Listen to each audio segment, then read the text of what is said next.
Welcome to the Virginia Hospital and Healthcare Association's Patients Come First podcast series.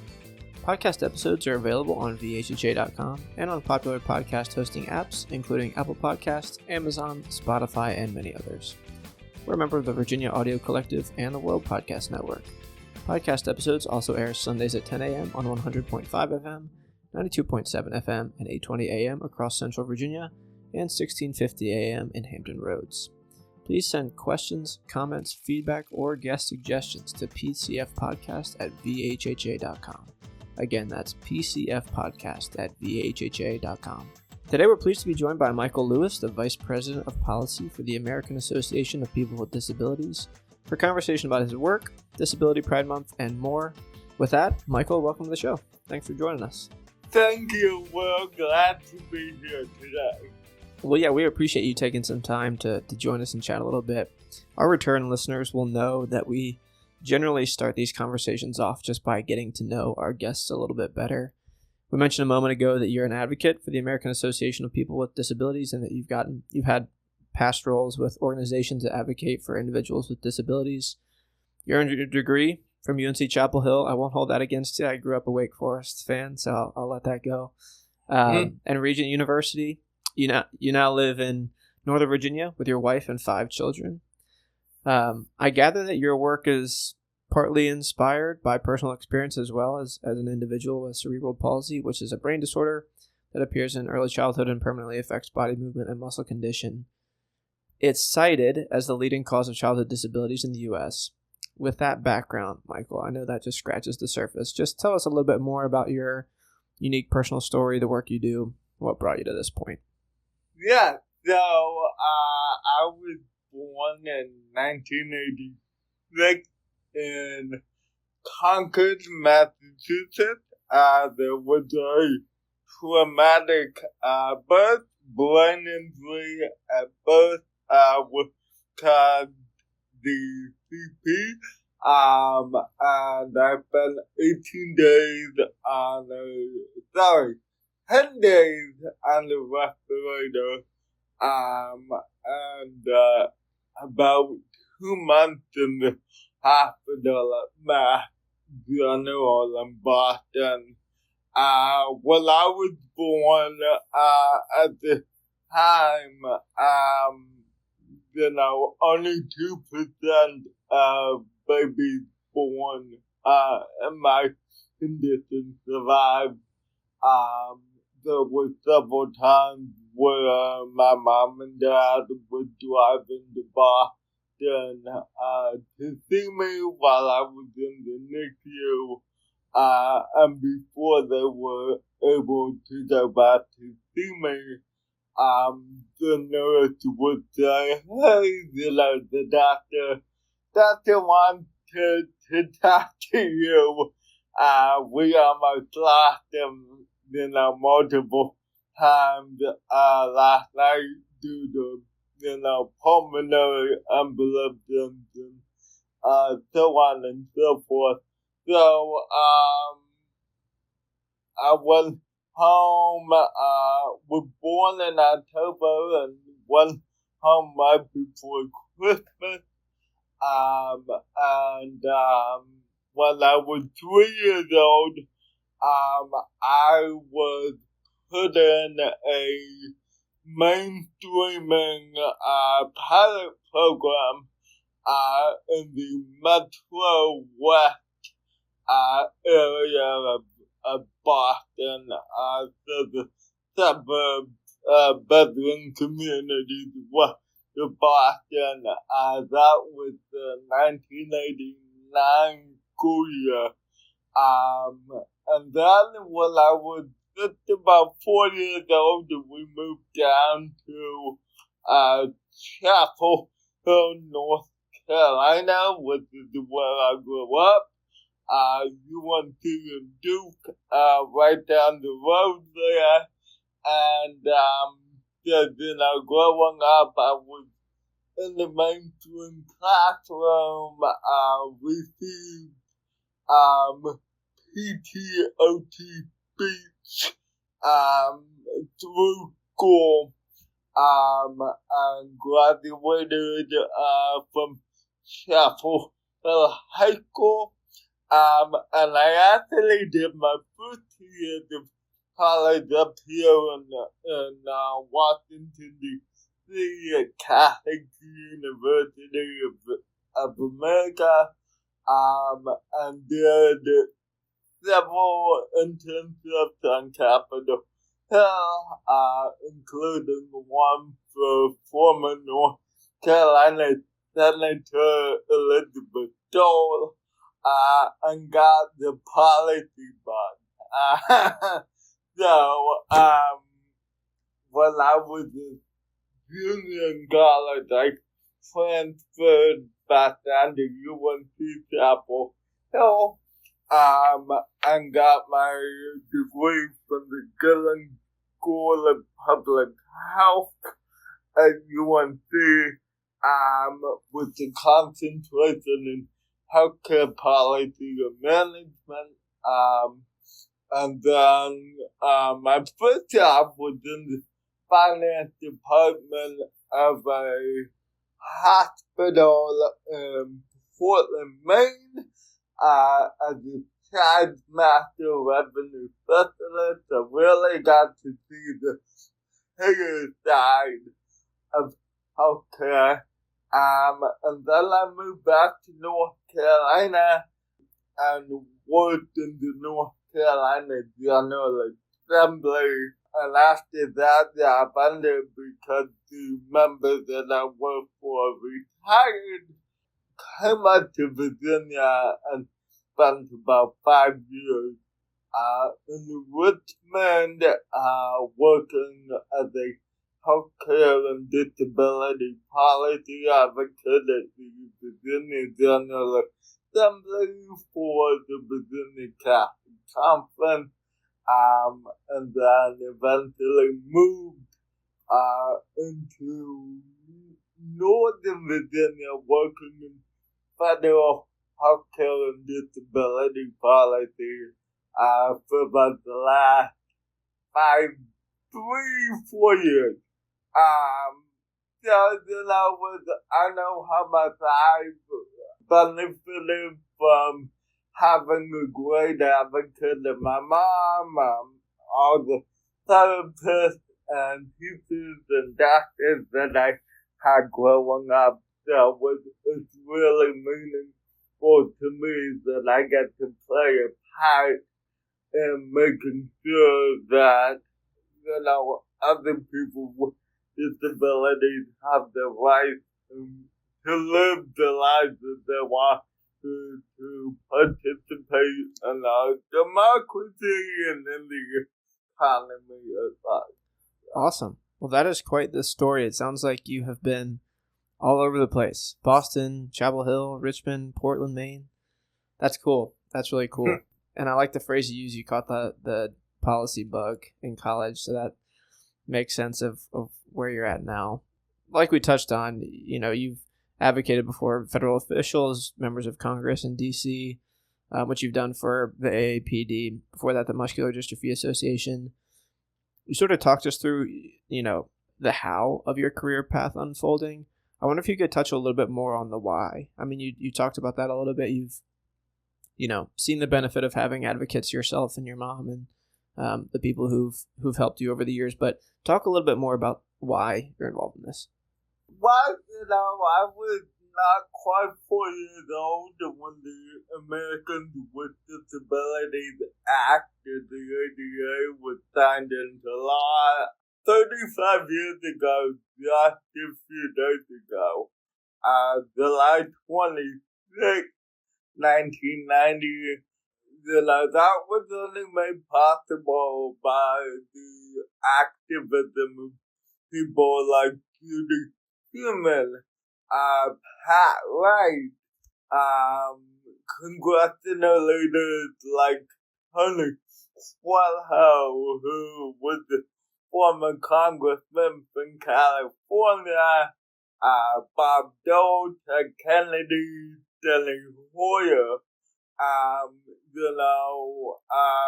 When the law was signed by President Bush, Bush 1 at the there were no requirements to have elevators in buildings or curb cuts and sidewalks. So that people that use wheelchairs can get off the sidewalk. If you use the wheelchair mobility device, it was very hard for you to go anywhere. It's something before the law was passed, and Justin Dyke, who was on the National Council on Disability and a big proponent of the ADA, he famously said the ADA is that's got to be enforced. And, here we are 35 years later, a lot has changed. Accessibility features are part of construction now.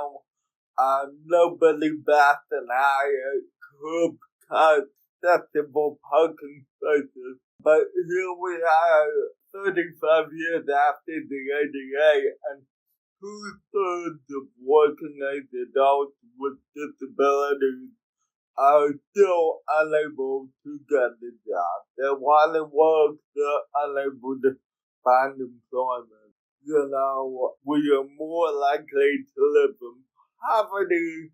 We're more likely to lack regular access to health care. We are more likely to live in rural communities that lack readily available public transportation or paratransit. So there are a lot of barriers. One of the biggest transportation systems in the country, the New York City subway system, is hardly accessible at all. There's no elevators, there's no escalators.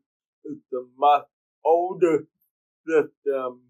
A lot of legacy rail stations, bus stations are still inaccessible. And, I've been very blessed to have people that would fight for me, that would tell people you don't want to put them in the mainstream classroom, if you want to put them in the less advanced classes because it's easier. But that's not what the law says.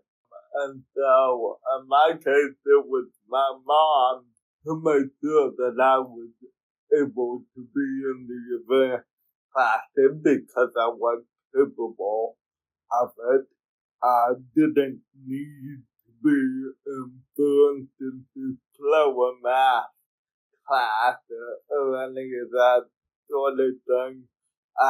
Getting the assistive technology that the individuals with disabilities education act and the assistive technology act entitled to me too was often an uphill battle. So just my experience and how that has enabled me to be so successful. That's really the driving force behind my career and what I love getting up and doing each and every day. That's great.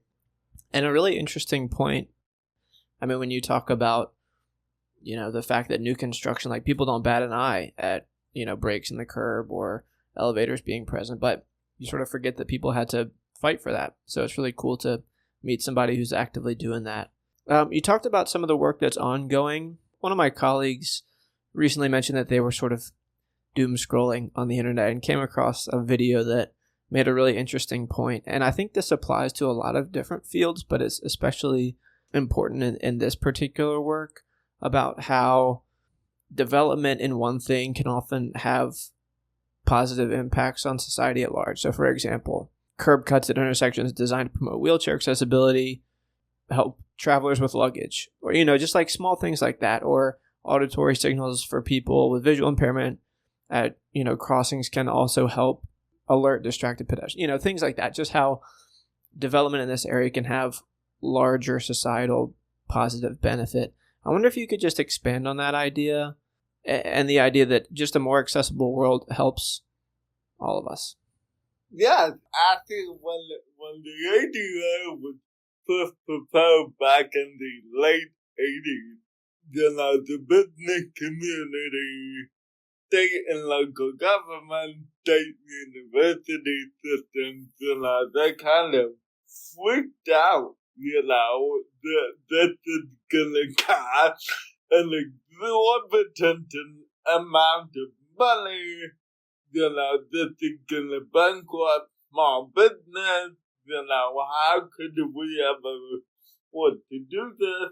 And, there was a lot of hesitation in Congress, how are we gonna do this?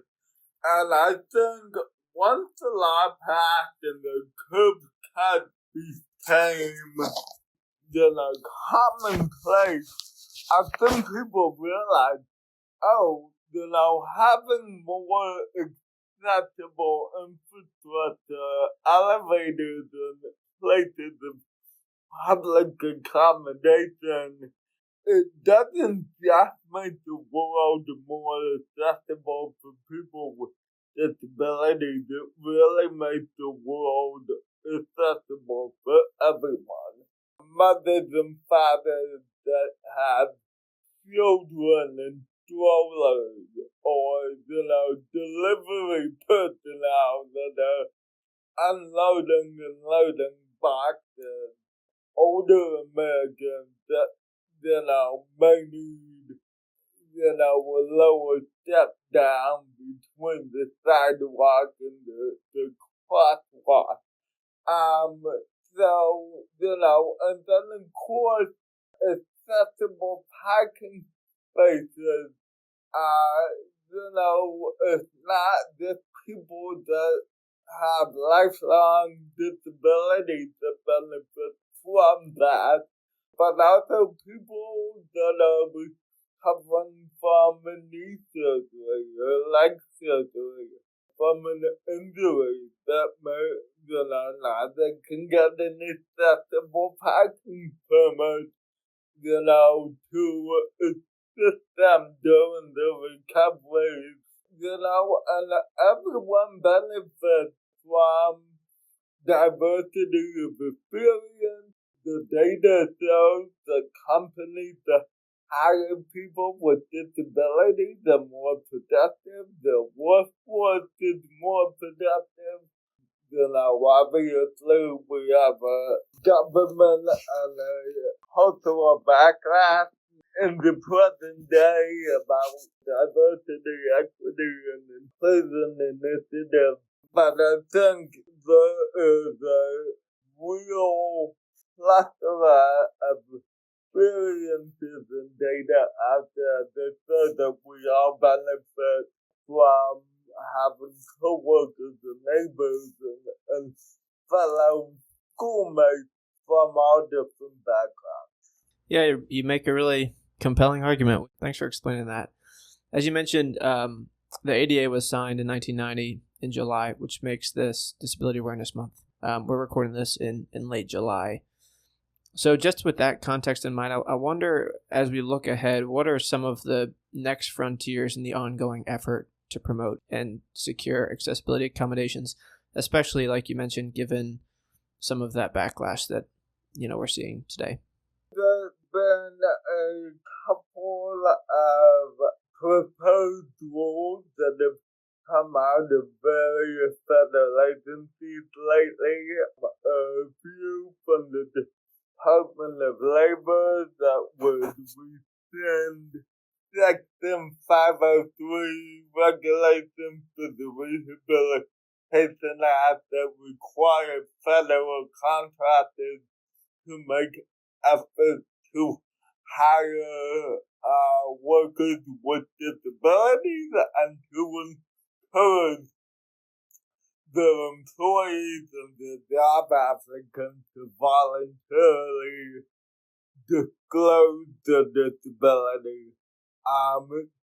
Similarly, there's a proposal to rescind the requirement for apprenticeship program was have historically excluded individuals with disabilities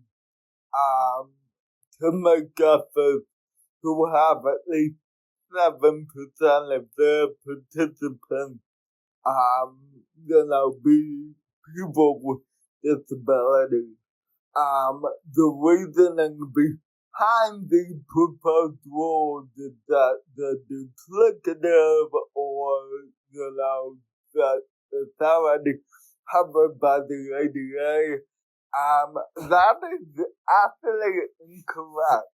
The ADA is about flexibility and non-discrimination in employment in places of public accommodation, but the Section 503 regulation for federal contractors is in place to ensure that federal contractors take affirmative action to hire people with disabilities in the same way that they may take affirmative action to hire individuals from other historically marginalized or underrepresented communities. Been talk of consolidating federal programs and agencies that serve people with disabilities and help enforce the rights. The staff reductions at the federal level at the offices of civil rights and federal agencies that enforce 504 regulations and IDEA regulations at the K through 12 school level.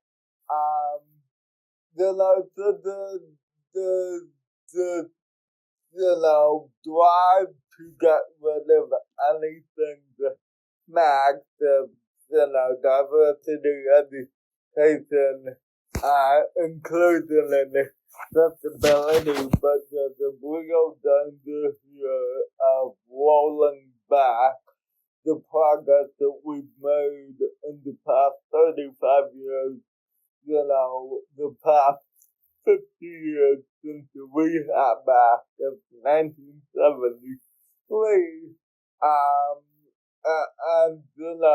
robbing society of the ability to tap into that diverse talent pool that's out there, whether it's people with disabilities or people from other marginalized. And so, the workers had to, we're not going back, civil rights for people with disabilities, for people of color, for people who were members of the LGBTQ community. Those rights are not optional. They're required. And like I said, despite the existence of rights, we still have 2/3 of working age adults who were not employed, who would like to be, who for various reasons, whether because of accommodation needs or discrimination or what have you, they're unable to participate in the workforce. And so society is missing out on that talent. Cool. You outlined that really well. It sounds like there's some significant work ahead, and it's important to not go backwards in these and many other areas. And so, we're grateful for the work that you're doing. yeah, because it's the Virginia Hospital and Healthcare Association, I would be remiss if I didn't mention that the past several months we've been very heavily engaged on the recently passed budget reconciliation bill that made historic cuts to Medicaid of almost $1 trillion. Um, Medicaid is not just health insurance. What a lot of people don't realize is that Medicaid is a lifeline for people with disabilities. It is what allows them to live in the community instead of in a long-term care facility or other institutional settings. Medicaid pays for home and community-based services that allow people with disabilities to have the support that they need to work a job or participate in the community. And of course, as I'm sure there were caps on provider taxes that the state used to fund Medicaid. There are multiple rural hospitals that have already closed, and even more that are going to have to close because of the cuts that are contained in the bill. I think I mentioned at the top of the podcast that, people with disabilities are more likely to live in the rural areas, who lack regular access to routine and preventative health care. And so especially when you live in the rural area, your primary healthcare provider, as it were, it's likely going to be your local rural hospital. And with this bill and the cuts that are contained, dozens and dozens and dozens of rural hospitals are at risk of closing. Somebody said at a meeting last week that, when the previous week we have 14 labor and delivery units across the country are closed because, the revenue's not there to stay open. So just, there's a lot of things that the disability community is trying to plan for the coming down the pike, and we certainly have our challenges set out for us as we navigate the implications of this bill. Yeah, it has certainly been top of mind for us and y'all and a lot of folks. So we thank you for the work you're doing on that front. And we really thank you for taking some time to join us today. Before we let you go, there's a tradition on the show to just close out our episodes by asking our guests a pair of sort of fun surprise questions. So if you will, give me 2 numbers between 1 and 10, and then I'll ask you the corresponding questions as we finish off. Okay, 1 and 8. 1 and 8, got it, okay. Number 1, in the hypothetical scenario that you could anticipate your final day on Earth, what would your last meal be? It would probably be at an authentic Italian restaurant in Italy. My wife and I, we went to Rome back in March of this year. It was the first time I'd ever been to Europe and to Italy, and the food was just absolutely the best part of that experience. That's cool that y'all were there in March. That's funny. I was actually there in April, also for my first time. So that's cool. We just missed each other. But yes, I agree. The food was pretty delicious. Okay, and then number 8. Tell me one memory from your life that makes you smile whenever you think about it. I would definitely say my wedding. Then I got a wonderful wife that's given me 5 children, ages 10 through 19 months, and they are just the best part of my life. So, Yeah, that's a good memory. A good answer and a good memory. Well, with those 2 wonderful answers, that brings us to the close of another episode of the Virginia Hospital and Healthcare Association's Patients Come First podcast. If you liked what you heard, please make sure to leave us a 5-star review on Apple Podcast and subscribe so you know when new episodes are released.